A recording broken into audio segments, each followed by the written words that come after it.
Hi, this is Nolan from Benchmark, and in today's video I'm going to be showing you how to duplicate a point within MicroSurvey's FieldGenius for Android. So what I've done to begin here is I have opened up my project from creating a box the other day using the Traverse tool. And if you want to see how that is done, I'll just link to it in the top right corner. But what I'm going to do to duplicate my point is I'm going to head to my project data there at the top.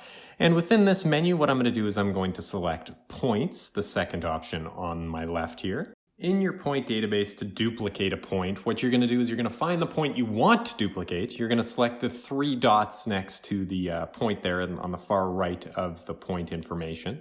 And you're going to select the third option, duplicate. And what it's going to do is it's going to create a new point with the point ID that is 5 and then in brackets number 2 or number 3, however many times you've duplicated this point, and it'll have the identical information to the original point.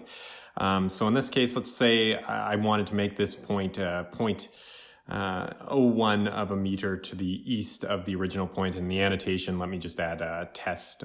Whoops, I got to learn how to spell here. Test point 5, and I'll hit save. And you can see now that under point 5, I have this 5 and then in brackets number 2, and that is my duplicated point. And that is everything for today's video. That is how you duplicate a point in MicroSurvey's FieldGenius for Android. And if you have a moment, I would please ask you to hit that subscribe button down below. It really does help us out and helps me keep making these videos. And if you have any questions about anything you've seen in today's video or any questions about anything on our YouTube channel, please give us a call at 1-888-286-3204 or visit us on the web at bench-mark.ca.